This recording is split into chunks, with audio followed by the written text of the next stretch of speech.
Controversy continues to grow around the death of an inmate who was in custody of the Indian River County Sheriff's Office. That man, Brad Martinez, died last night after being taken off life support. News Channel 5's Katie Johnson spoke to members of the Sheriff's Office today who continue to say the allegations against the department weren't warranted. Katie.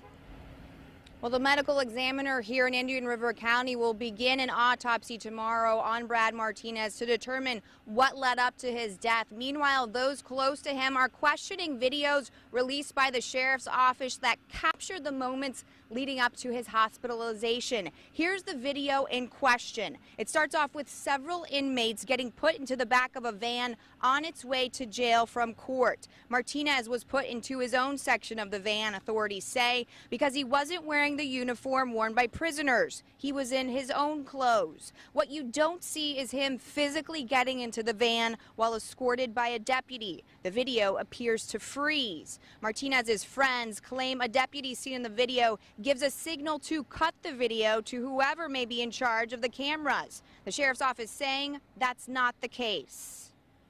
What he's doing there was giving a peace sign or a hello greeting to another deputy that was in the video.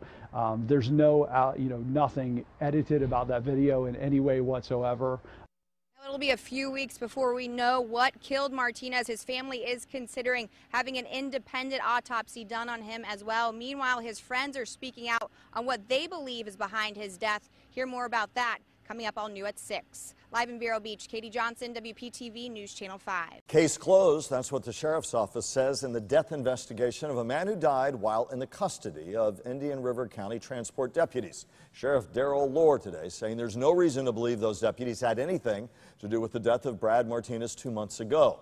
Megan McRoberts reports detectives say the medical examiner's report backs that Martinez died because of a medical emergency. She's live outside the sheriff's office. Megan?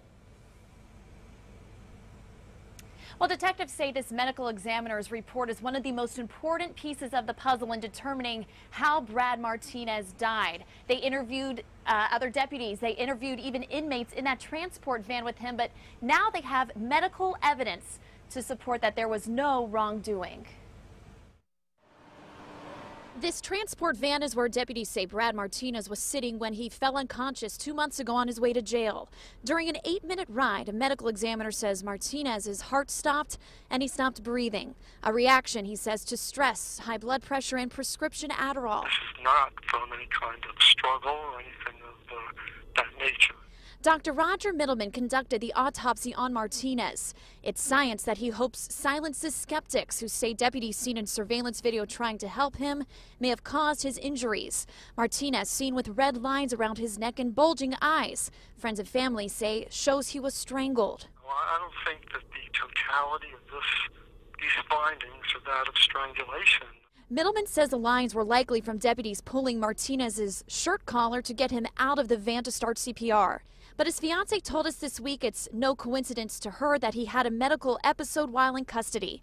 He didn't overdose and he didn't have a high amount of Adderall in his system. This man that I know that has been on Adderall with no issues and no problems for 2+ years. The family planning its own private autopsy, but Martinez's death in custody has prompted change. The sheriff's office plans to install better surveillance in the transport vans and at the courthouse. Of course, our condolences to the family. This is not something that we wish upon anybody. It's unfortunate. It's a tragic event that happened in our custody. Yeah, the sheriff's office would like to switch those cameras from being motion activated, which they are now, to something that would run and record more frequently and consistently. They say if they had those in the past, this may have actually helped them solve this case sooner and, of course, build some more transparency and trust within the community. Reporting live in Vero Beach, Megan McRoberts, WPTV News Channel 5.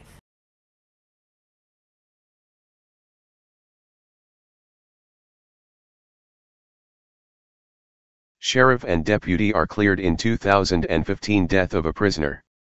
A federal judge has ruled there was not enough evidence to support allegations of negligence or insufficient training in a wrongful death lawsuit filed by the ex-wife of a 37-year-old Vero Beach man who died in police custody 2 years ago.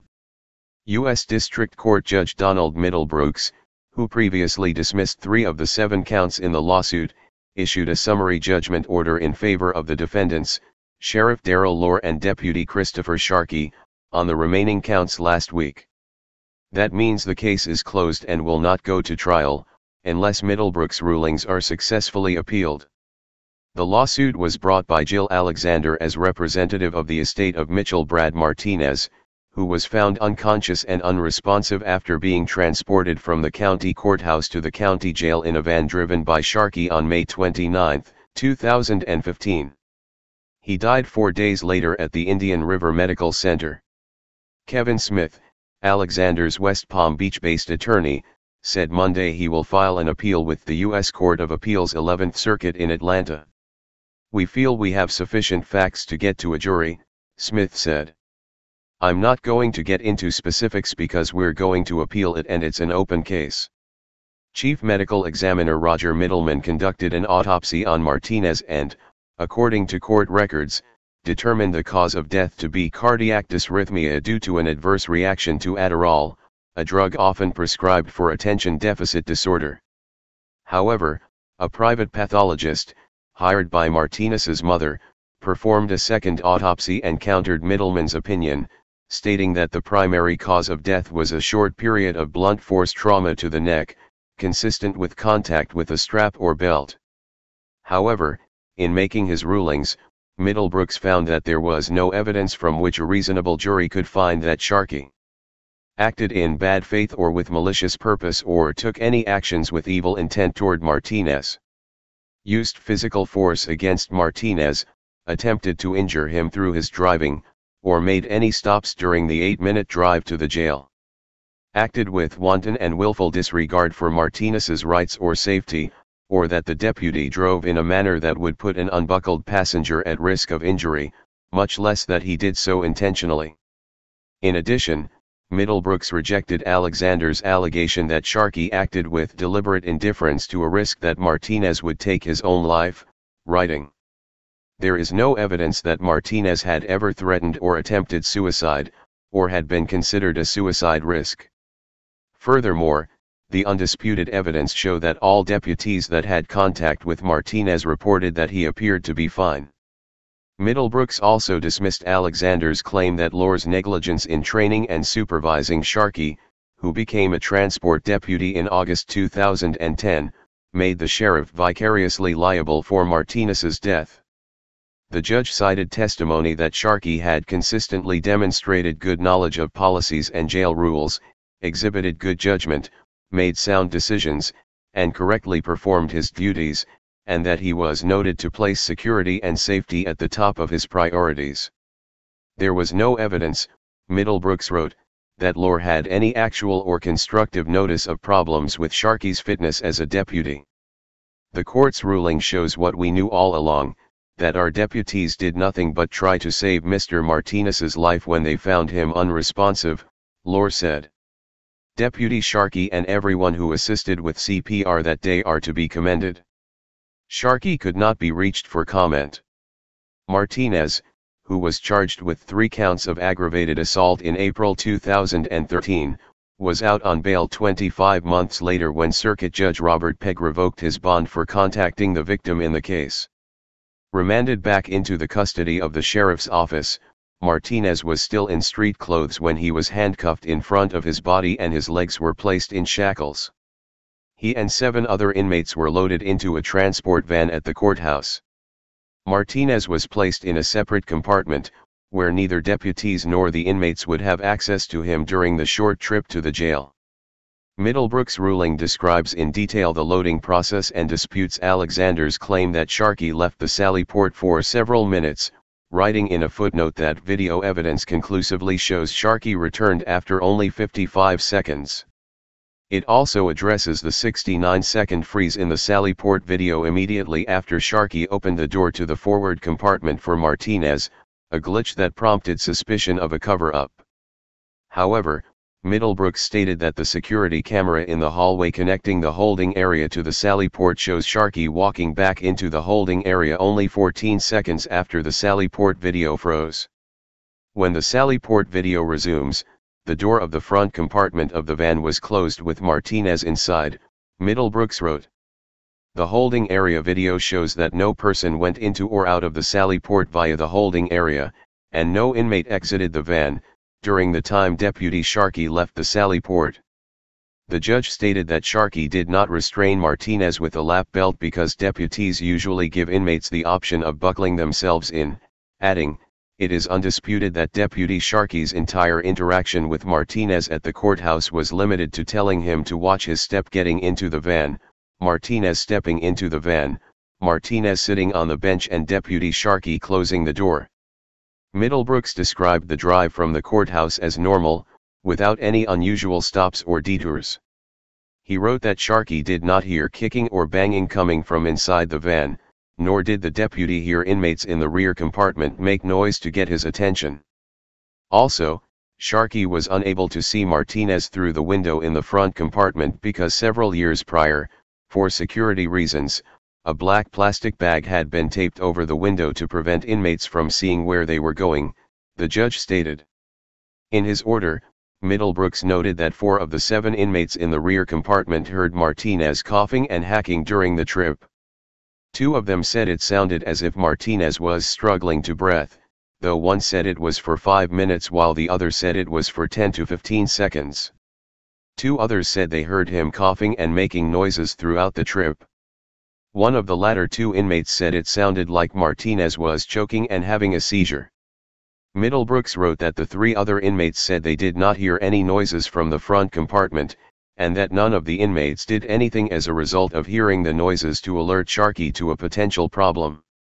Upon arriving at the jail, after escorting the 7 inmates out of the van, Sharkey opened the door to the forward compartment and found Martinez halfway seated on the floor area, with his feet facing the door and his shoulder against the lower part of the bench, slumped over and making gurgling noises, the judge wrote. When Martinez didn't respond to Sharkey's yell, the deputy radioed for help and began CPR, continuing until medical personnel arrived. At that time, there were no abrasions, cuts, scratches or bleeding on Martinez's neck, Middlebrooks wrote, and no bleeding on his clothes. An ambulance took Martinez to Indian River Medical Center, where, within hours of his arrival, a nurse who conducted a physical examination did not note any marks around his neck, the judge stated. However, a nurse whose shift started the next morning noticed 2 reddish lines around Martinez's neck and some bruising. Alexander's lawsuit, filed with the Southern District of Florida, initially alleged intentional battery by Sharkey, use of excessive force by Sharkey, and violation of Florida's Wrongful Death Act by Lohr. In January, Middlebrooks dismissed the wrongful death claim against Lohr. Then, last month, Alexander asked the court to dismiss the battery and excessive force counts against Sharkey. Both sides requested summary judgments on the remaining counts. "We hope this ruling," Lohr said, "will give closure to the family for the unfortunate and untimely passing of Mr. Martinez." Hey Charlotte County, this is Charlotte County Cop Watch, and I wanted to explain what fair use is. You can use pieces of news articles if you're doing it for news reporting, you have commentary, and you're doing it for education purposes. So that's what fair use is, as you can see right here. Another reason why I wanted to make this video is to let you know I have just joined with Patreon. A nice thing with Patreon, I make no money on YouTube. They took the money away years ago, and so this is another way to give, and it's a nice thing too because you can give monthly. You can give $1, $5, $10, whatever. I do 4 to 5 hours a day on trying to wake the sheeple up on how corrupt it is and different ways that you can fight the corruption.